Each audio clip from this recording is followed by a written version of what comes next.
আজকের আকাশের চাঁদটা দেখেছেন? মেসেজটা পড়ে সানায়া বারান্দা একবার উকি দিল, ফিরতে মেসেজ করলো, দেখেছি। সুন্দর না? চন্দ্রবিলাস করবেন আমার সঙ্গে আজ? আপনি না অফিসে? তাতে কি? আপনি করবেন কি না সেটা বলুন। না, করব না। সত্যি তো? মন থেকে বলছেন নাকি মনের বিরুদ্ধে গিয়ে বলছেন? সানায়া ফোন হাতে নিয়ে বসে আছে। রাতের আকাশ দেখতে কার না ভালো লাগে, তারও তো ভালো লাগে, কিন্তু সে তো আগেই বলে দিল যাবে না, এখন কিভাবে হ্যাঁ বলবে? পুনরায় মেসেজ এলো, আমি জানি আপনার মন বলছে হ্যাঁ বলতে। শুনুন, সোফার কুশনের মধ্যে লুকানো আমার আলমারির চাবি আছে। চাবিটা পেয়ে আলমারিটা খুলুন। আলমারির উপরের তাকে হলুদ র্যাপিং পেপার দেওয়া বক্সটা ওপেন করুন।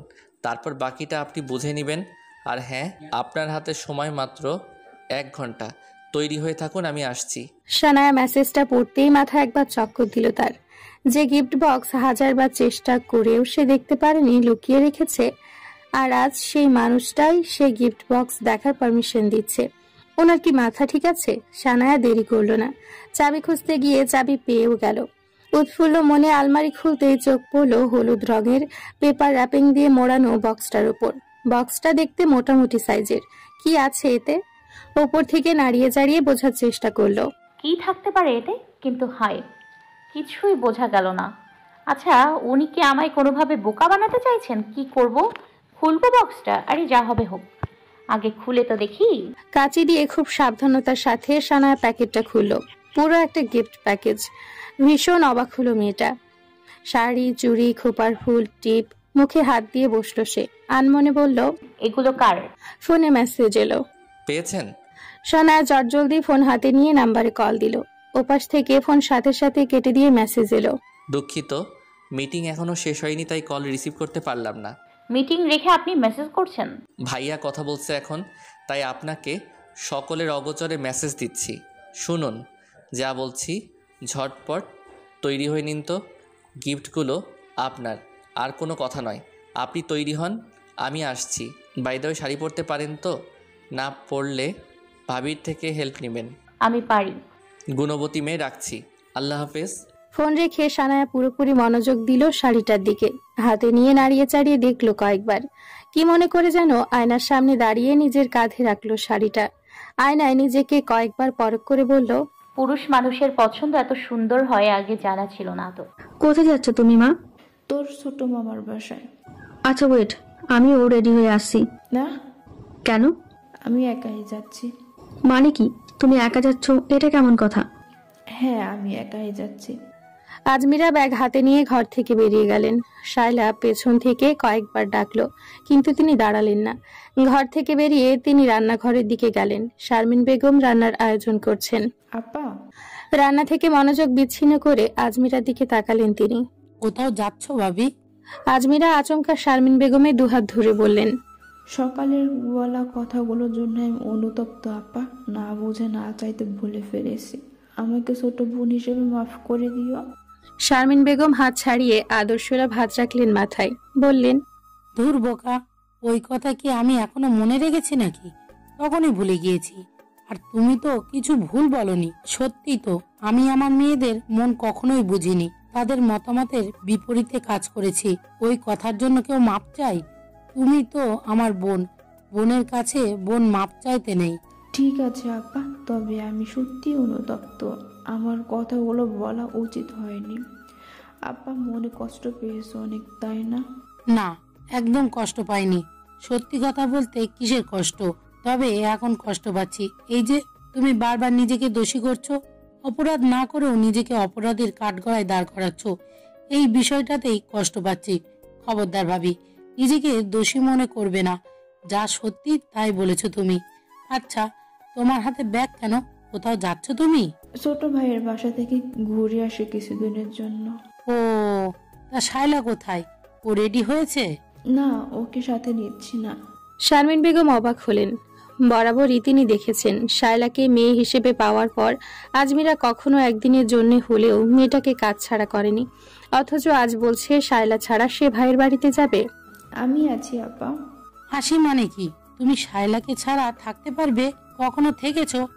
দাঁড়াও, আমি শায়লাকে রেডি হতে বলছি। না আপা, ওকে ডাকতে হবে না, আমি একাই যাচ্ছি এবার। অনেকদিন পর মেয়েটা বিদেশ থেকে এসেছে, থাকুক না তোমার কাছে কিছুদিন। শারমিন বেগম এই একটা কথাতে আর জোর করলেন না। তিনিও তো মা, মেয়েদের কাছে রাখতে পৃথিবীর কোন মা না চায়। ঠিক আছে, মেনে নিলাম তোমার কথা। তবে তুমি কিন্তু ঠিক তাড়াতাড়ি ফিরে আসবে। তুমি এলে সানা শ্বশুরবাড়ির সকলকেই দাওয়াত দিব। ঠিক আছে আপা, আসি তাহলে।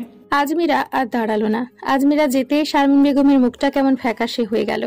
ভাবিকে আজ এত মনমরা কেন লাগলো? তাকে কথাগুলো না বুঝে বলেছে বলে কি মানুষটা ভেতরে ভেতরে কষ্ট পাচ্ছে, নাকি অন্য কিছু হয়েছে? বলা নেই কওয়া নেই, হুট করেই বা ভাইয়ের বাড়িতে কেন যাচ্ছে? দরজার বাইরে দাঁড়িয়ে ঘটনা পুরোপুরি দেখলো শায়লা, বুঝলো অনেক কিছুই। তার মা যে তার উপর অভিমান করেছে বুঝতে খুব বেশি সময় লাগলো না তার। সেও তো গত 23 বছর ধরে এই মানুষটাকে চেনে নাকি?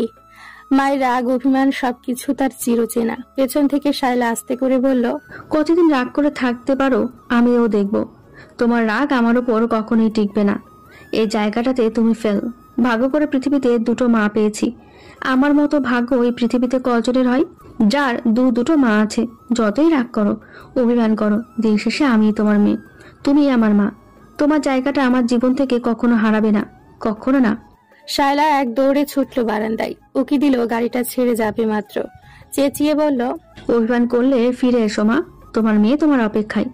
রেডি হয়ে শেষবারের মতো আয়নায় নিজেকে একবার দেখলো সানায়া। আচ্ছা, শাড়িটা সুন্দর নাকি আজ তাকে একটু বেশি সুন্দর লাগছে? না, শাড়িটা সুন্দর বলেই তাকে একটু বেশি সুন্দর লাগছে। মানুষটার তরফ থেকে পাওয়া জীবনের প্রথম উপহার। কখনো কল্পনাতেও আসেনি ধীরে ধীরে এই মানুষটার কাছের কেউ হয়ে উঠবে কোনোদিন। আসলে মানুষ যা চিন্তা করে জীবনে ঘটে তার বিপরীত।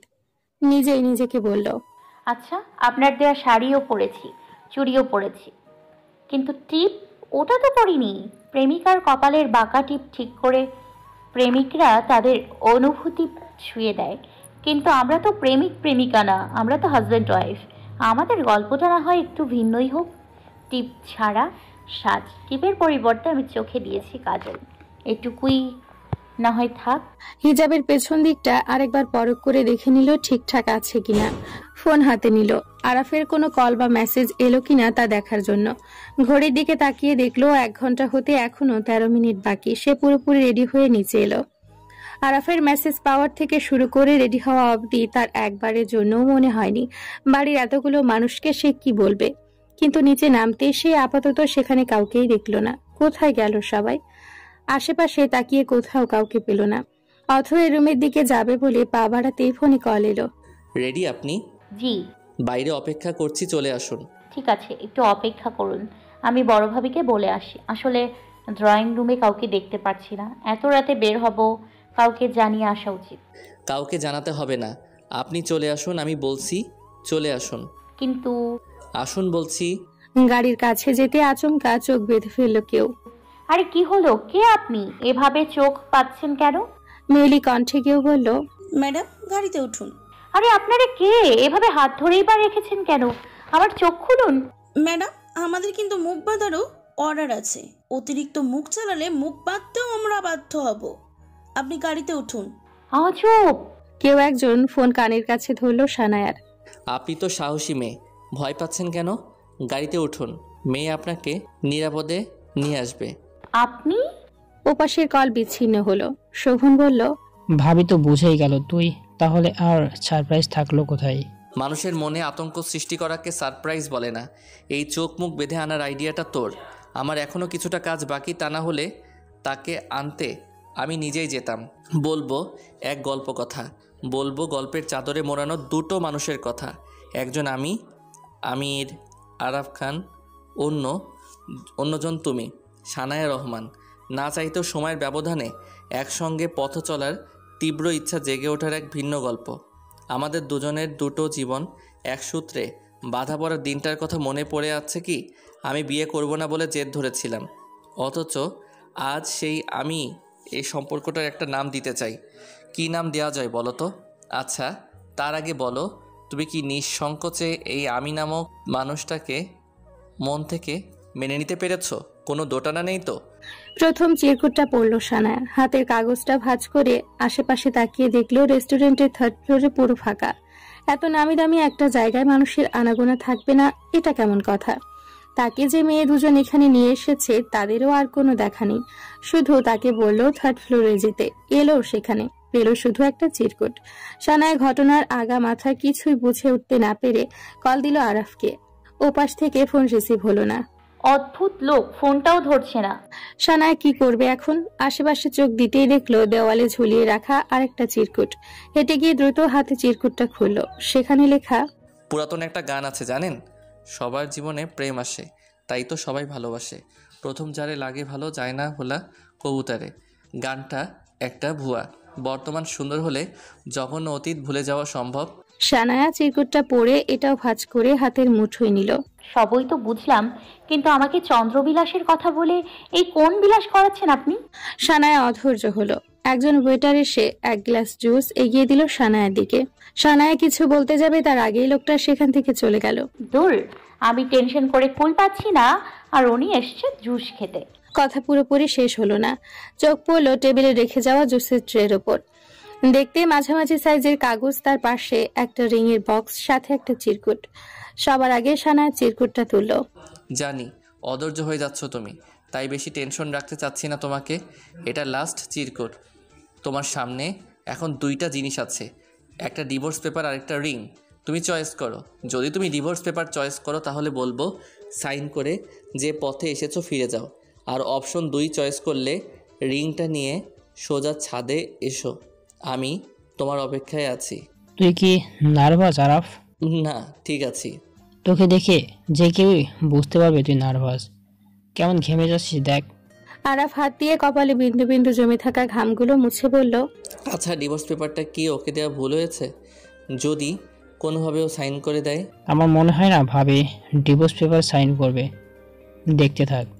আরাফ সিসিটিভি ফুটেজে একবার চোখ দিয়ে চোখ সরিয়ে নিল। ভাই, আমার ওদিকে তাকিয়ে থাকার সাহস হচ্ছে না। শোভনের হাত ধরে তার বুকের পাশে রাখলো, বলল, দেখ, মনে হচ্ছে প্রাণ এই মুহূর্তে বেরিয়ে যাবে।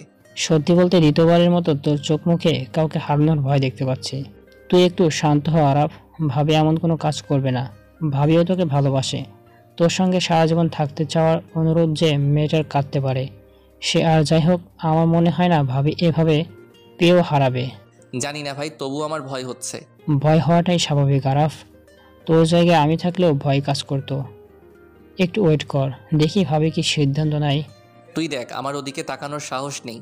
সানায়া, তুই পুরোপুরি ফেল এই মানুষটার কাছে। যেখানে তুই নিজেই চিন্তা করলে এই লোকটাকে নাকানি চৌবানি খাওয়াবি কিছুদিন, তার আগেই উনি বাজিমাত করে দিচ্ছে। কিন্তু এই সানায়াকে তো চিনে না এখনো। সানায়া টেবিলে রাখা 2টো জিনিসই খুব ভালো করে দেখলো। সর্বোপরি ডিভোর্স পেপারটা হাতে তুললো। শোভন আচমকা তাকালো আরাফের দিকে। ছেলেটা বোধ হয় জীবনে আরেকবার ভয়াবহ ধাক্কাটা খেতে চলেছে। আরাফ দেখেছে সানায়া ঠিক কি হাতে তুলেছে। ঘটনার পুনরাবৃত্তি ঘটার আগে সজোরে দরজায় ধাক্কা মেরে বেরিয়ে গেল আরাফ। শোভন ছুটলো আরাফের পেছন পেছন। আরাফ সানায়া মুখোমুখি, পেছন থেকে শোভন দাঁড়িয়ে গেল। একটা সম্পর্ক বয়ে নেওয়ার দায়িত্ব কি শুধু একা আমার? সানায়া প্রশ্ন করলো আরাফকে। আরাফের থেকে উত্তরের অপেক্ষা করার আগে সানায়া আবারও বলল, একা আমার উপর কেন চাপিয়ে দিচ্ছেন? একা আমি কেন সিদ্ধান্ত নিব? আপনার কোনো সিদ্ধান্ত নেই? আছে। তাহলে আমাকে 2টো অপশন। আপনাকে জোর করতে চাইনি, নিজ ইচ্ছাতে আপনার মন যেদিকে যায়, যেদিকে সায় দিবে আপনি সেদিকে যাবেন। সানায়া কথার প্রসঙ্গ পাল্টে চটজলদি বলল, আচ্ছা, শাড়িটা আমাকে কেমন লাগছে সেটা বলুন। আরাফ দেখলো না, বলল, ডিভোর্স পেপার সাইন করা শেষ হলে আপনি আসতে পারেন। এমন উত্তর সানায়া আশা করেনি। কিন্তু ডিভোর্স পেপার তো আমি ছিঁড়ে ফেলেছি, কোথায় সাইন করব? কি? হ্যাঁ, আমাকে অপশন দিয়েছেন, আমি আমার পছন্দ মতো যে কোনো একটা বেছে নিয়েছি। তাই বলে ডিভোর্স পেপার ছিঁড়ে ফেলবেন? তো কি করব? এত সময় পর তুফানের গতিতে ছোট মনটা শান্ত হলো আরাফের। নিজের ভারী শ্বাস টেনে ছাড়লো। কয়েকবার দম ফেলে তাকালো তার সামনে দাঁড়িয়ে থাকা রমণীর দিকে। পেছন থেকে শোভনও হাঁপ ছেড়ে বাঁচল। অপর পাশের মানুষটাকে মেসেজ করে জানালো, মিশন সাকসেসফুল। তোমার বোন জালে পা দিয়েছে। আজ যে আপনার জন্মদিন, আগে বলেননি কেন? সত্যি কথা বলবো নাকি মিথ্যা বলবো? আগে সত্যিটাই বলুন। আসলে আজকের এই দিনটি শেষ পাতায় আমার জীবনের প্রাপ্তি হিসেবে আপনাকে পেতে চেয়েছি।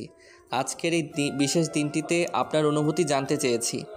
আপনার মুখে তুমি সম্বোধনটা সুন্দর। আরাফের কথার মাঝে সানায়া বলল কথাটা। ওই যে যখন চিরকুটগুলোতে তুমি করে লিখেছিলেন, ওই ডাকটা বেশি সুন্দর। তুমি ডাকার অনুমতি দিচ্ছেন তাহলে?